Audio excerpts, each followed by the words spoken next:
Assalamualaikum warahmatullahi wabarakatuh. Waalaikumsalam warahmatullahi wabarakatuh.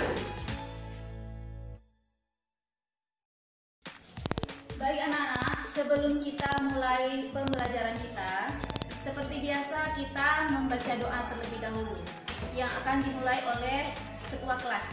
Silakan Andika. Bismillahirrahmanirrahim.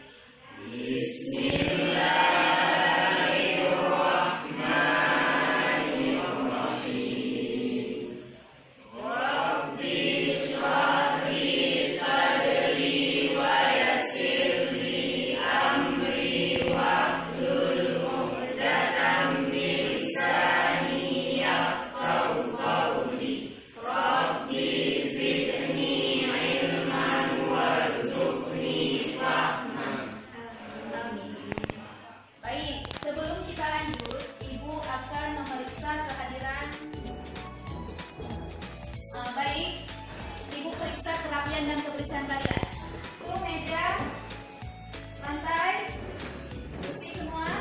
Bersih. Oke, sip. Apa kabar anak-anak? Baik, alhamdulillah. Ibu ingin kalian menggambarkan suasana hati kalian, ya, atau perasaan kalian pada hari ini dalam dua kata. Ulfa. Saya senang. Saya senang. Baik. Yang di belakang, bagaimana, Khairul? Alhamdulillah sehat. Ya, alhamdulillah sehat. Nah, Ibu harap semua juga dalam keadaan senang, bahagia, dan sehat. Alhamdulillah. Pada minggu lalu kita sudah membahas materi mengenai pelaku ekonomi. Nah, Ibu harap semua masih ingat tentang pembahasan kita yang kemarin. Ibu ingin bertanya, siapa yang masih ingat apa pengertian dari pelaku ekonomi? Coba Askil. Pelaku ekonomi yaitu individu, kelompok, atau lembaga yang melakukan kegiatan ekonomi, baik konsumsi, produksi, dan distribusi. Ya, berikan aplaus. Ya, ada beberapa pelaku ekonomi yang sudah kita bahas. Coba sekarang Novrianda sebutkan ada berapa pelaku ekonomi? Ada 4. 1. Pelaku ekonomi rumah tangga. Ya. 2. Pelaku ekonomi perusahaan. 3. Ya. Pelaku ekonomi pemerintah. Baik. 4. Pelaku ekonomi masyarakat luas. Bagus. Kita berikan aplaus juga untuk Novrianda. Nah, Ibu harap juga semua sudah paham mengenai pelaku ekonomi. Pelaku ekonomi itu memiliki peran yang berbeda-beda, ya, baik dia sebagai produser, konsumen, dan distributor. Nah, bila perannya sebagai konsumen berarti dia membeli barang atau jasa, dan bila dia berperan sebagai produser berarti dia menjual barang atau jasa. Artinya lagi, si pembeli melakukan permintaan dan si penjual melakukan penawaran. Sampai di sini apakah bisa dipahami? Insya Allah bisa. Jadi materi kita pada hari ini kita akan membahas mengenai permintaan dan penawaran. Nanti akan ada video yang akan ditampilkan sebelum kita berdiskusi. Ya, nanti kalian akan berdiskusi dalam suatu kelompok, kemudian hasil diskusi tersebut akan kalian presentasikan. Itu pada segmen pertama. Pada segmen kedua, nanti ada beberapa pertanyaan yang akan Ibu tayangkan lewat Infocus. Ya, jadi masing-masing kelompok kelompok, Ibu harap dapat menjawab dengan benar dan cepat. Kenapa? Karena setiap jawaban yang benar dan cepat akan mendapatkan skor nilai yang berbeda. Nah, yang tercepat pertama akan mendapatkan nilai 10, tercepat kedua mendapatkan nilai 8, tercepat ketiga mendapatkan nilai 5, dan tercepat keempat yang terakhir akan mendapatkan skor nilai 3. Jelas? Jelas. Oke, Ibu minta bantuan Andika untuk membantu Ibu sebentar.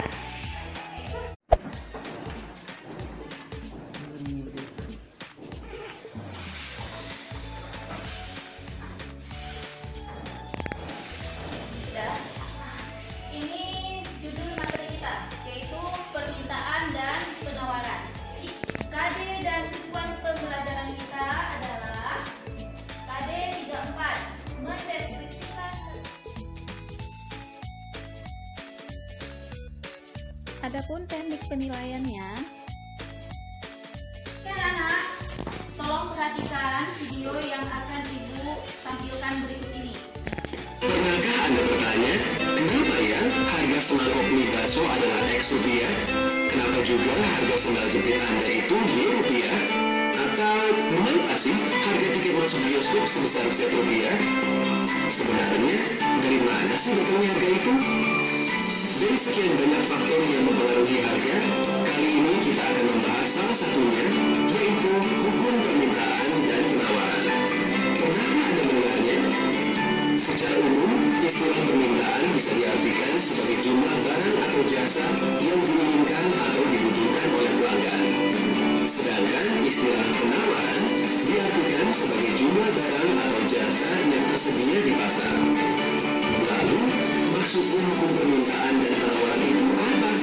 Kira-kira contoh sederhananya seperti ini. Misalnya Anda bayangkan diri Anda sebagai penjual susu murni. Dengan mempertimbangkan berbagai ongkos dan keuntungan yang ingin Anda peroleh, anggap saja Anda menjualnya dengan harga 5.000. Orang-orang mulai berdatangan membeli susu murni di kedai Anda. Dari anak sekolahan, ibu-ibu arisan, sampai bapak-bapak yang hobinya badminton. Namun, karena sudah habis terjual, orang-orang jadi pindah mencari susu murni ke kedai pesaing Anda. Wah, ternyata pesaing Anda pasang harga di 6.000 dan masih laku juga. Coba kalau Anda nggak kehabisan susu murni, Anda pasti masih bisa jualan, bahkan menambah keuntungan Anda. Setelah penampilan video tadi, Ibu harap paling tidak kalian sudah mengerti dan memahami materi tentang permintaan dan penawaran. Agar kalian lebih paham, kita akan mendiskusikan masalah ini. Jadi, kalian nanti bentuk kelompok yang sudah Ibu bagikan info. Bentuk kelompok diskusi kalian, silakan.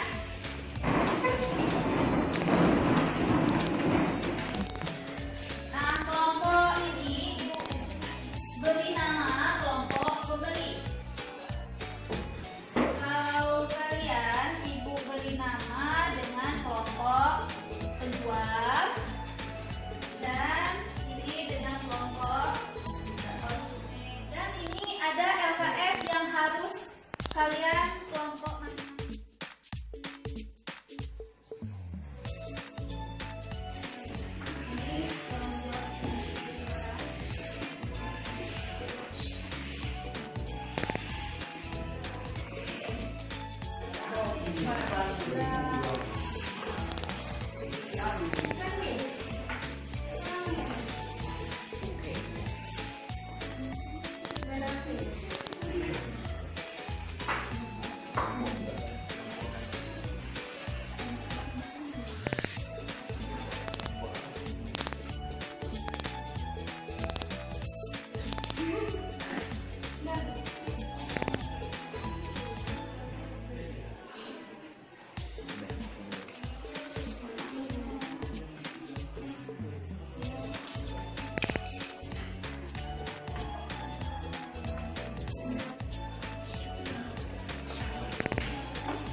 Ibu harap semua juga sudah siap dengan tugas diskusinya.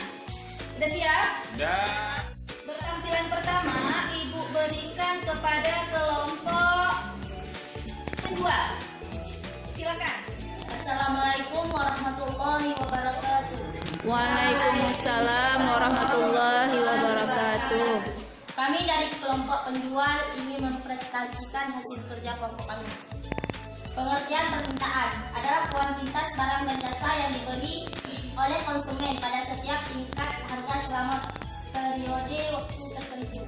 Adapun faktor-faktor yang mempengaruhi permintaan: 1. Harga barang komplementer. 2. Jumlah pendapatan. 3. Jumlah dan karakteristik penduduk. 4. Perubahan tradisi, mode, dan selera masyarakat. Demikian hasil presentasi kami dari kelompok penjual. Apakah ada yang bertanya? Kami dari kelompok produsen ingin bertanya, mengapa selera dapat mempengaruhi jumlah permintaan? Karena apabila selera berubah, maka terjadi perubahan jumlah permintaan. Misalnya saat ini banyak mode pakaian muslimah yang digandrungi, maka banyak masyarakat yang membeli pakaian muslimah. Demikian jawaban dari teman kami. Apakah dapat diterima? Insya Allah dapat. Hasil presentasi kami. Assalamualaikum warahmatullahi wabarakatuh.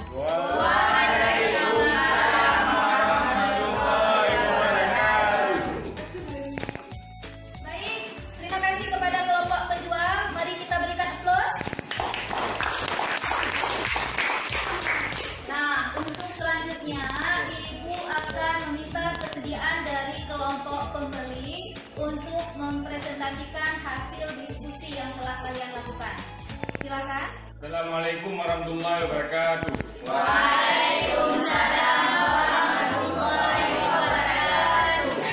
Kami dari kelompok pembeli ingin mempresentasikan tentang kurva permintaan anak. Jika harga barang 1.000, maka jumlah permintaan 50. Dan jika harga barang 2.000, jumlah permintaan 20. Jika harga barang 3.000, jumlah permintaan 30. Jika harga barang 4.000, jumlah permintaan 20. Dan jika harga barang 5.000, jumlah permintaan 10. Artinya, semakin tinggi harga, semakin rendah jumlah permintaan, dan semakin rendah harga, semakin banyak jumlah permintaan. Inilah hasil kerja kelompok kami. Lebih dan kurang kami mohon maaf. Bila ada kerja, Assalamualaikum warahmatullahi wabarakatuh.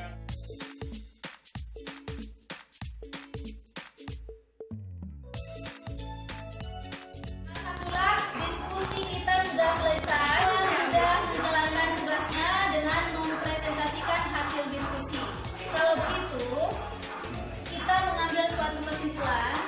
Kepada kelompok penjual, siapa yang dapat memberikan kesimpulan? Silakan. Permintaan adalah kuantitas barang dan jasa yang dibeli oleh konsumen pada setiap tingkat harga selama periode waktu tertentu. Baik, bagus sekali. Berikan aplaus. Nah, sekarang kepada kelompok produsen. Silakan. Pengertian menawar adalah kualitas barang dan jasa yang tersedia dan dapat ditawarkan oleh produsen kepada konsumen pada setiap tingkat harga selama periode waktu tertentu. Bagus sekali. Berikan aplaus. Bagaimana bunyi buku permintaan? Ibu minta kesediaan salah satu dari kelompok pembeli. Coba berikan. Semakin tinggi harga barang, maka semakin rendah jumlah yang diminta. Dan sebaliknya, semakin rendah atau murah harga barang, maka semakin tinggi atau banyak jumlah yang diminta. Berikan aplaus. Baik, alhamdulillah.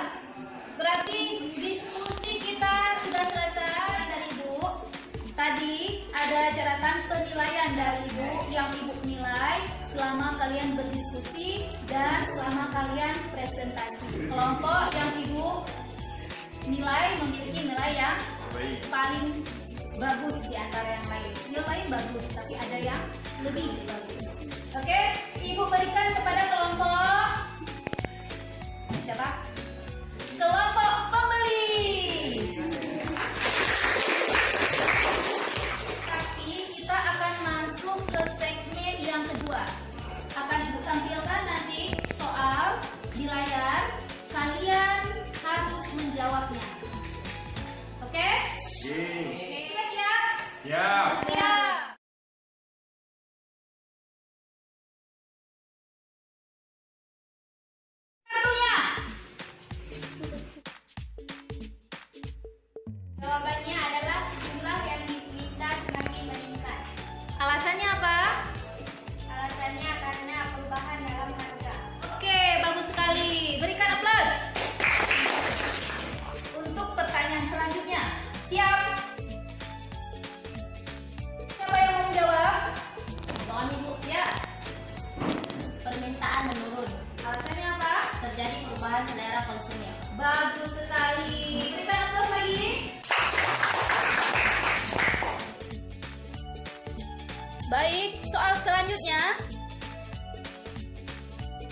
sudah berjalan dengan baik dan lancar. Nah, ada 2 segmen yang sudah kita lalui. Segmen pertama dan segmen kedua yang tadi. Ada hadiah lagi untuk kelompok yang paling aktif.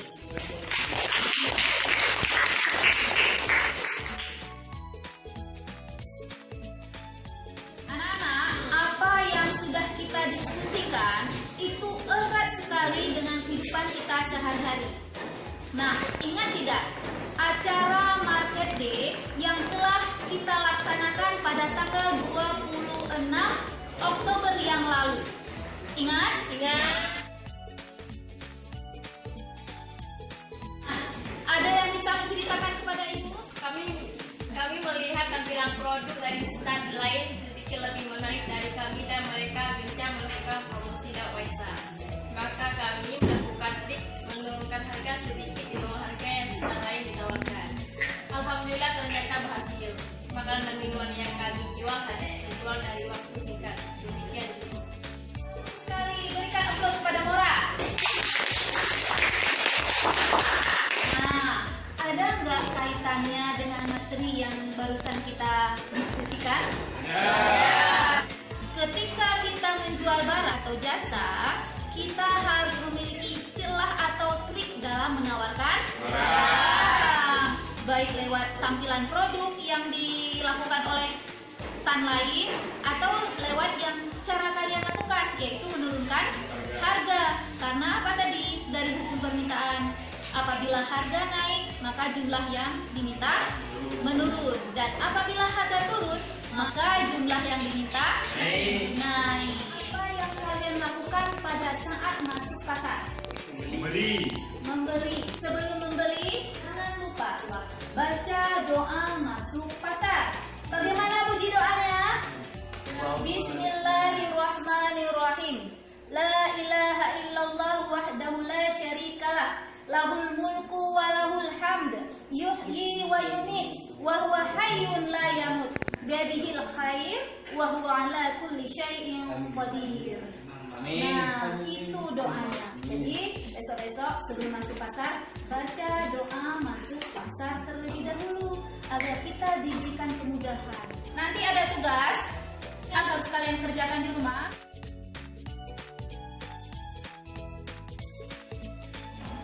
Baik anak-anak, untuk pertemuan selanjutnya kita akan membahas mengenai materi keseimbangan harga.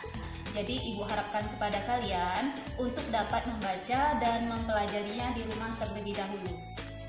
Maka kita akhiri pelajaran ini dengan membaca hamdalah.